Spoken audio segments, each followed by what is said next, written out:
7:14, of course, all eyes right now on Appalachia Bay, the Big Bend area. They are bracing for a direct hit probably within the next 45 minutes. Yeah, we're hearing that this is a once-in-a-lifetime type of storm, especially for this area that has never been hit by a major hurricane. Fox 35's David Martin is in Cross City. That is in Dixie County. And David, you're about as close as you can get to being sort of still in a safe area, but you can see that wind is really picking up out there.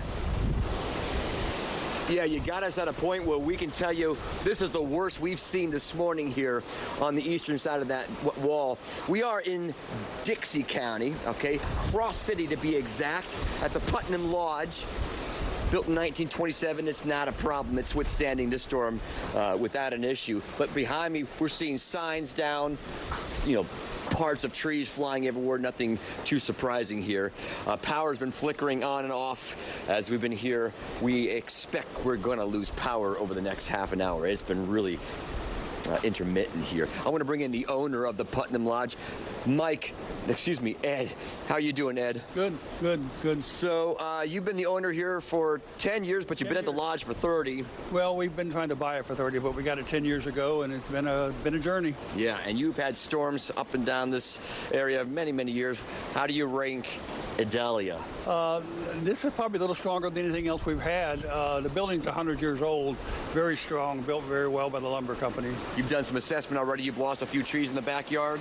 Yeah, well, a couple of palm trees have toppled over, and we know we're going to have a lot of tree damage. You sold out last night because you had a lot of evacuees from Cedar Key. Yeah, we did them, and then Duke Energy's coming in with the power crews on Thursday to take the entire hotel to start making repairs for the community. You don't have issues with flooding here typically, do you? No, we're outside the flood zone. The Highway 19 is a boundary for the flood zone, and we're at elevation 41, so it's just ponding water that we get from any rain that we have. So for you, wind is the issue? Wind is the issue, yeah. Yeah.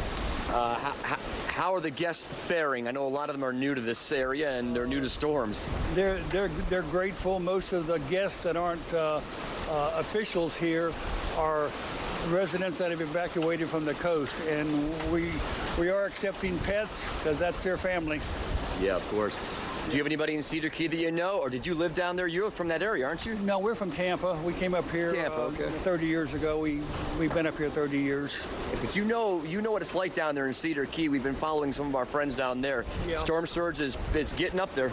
Yeah, they're right on the point, so it's hard to stop it, and Cedar Key's been wiped out a couple times, but they've rebuilt. As we speak, your power has gone out. Yep, we did not plan that, of course, but what do you have for backup? We have a couple generators, but it's just for lighting, for safety, and refrigeration. All right, we are now officially dark here in Cross City, Dixie County, Amy and Ryan. We're going to let Ed get back to the hotel and get those generators turned on. Generators going. All right, get into safety. Woo, that's picking up something fierce. My goodness, thank you, Ed. So Amy and Ryan, fluid conditions out here, but definitely the strongest we've seen all night and all morning yet. We'll send it back to you in the studio. Didn't take long for that prediction to come true. Stay safe out there, Dave. Yeah, what are the odds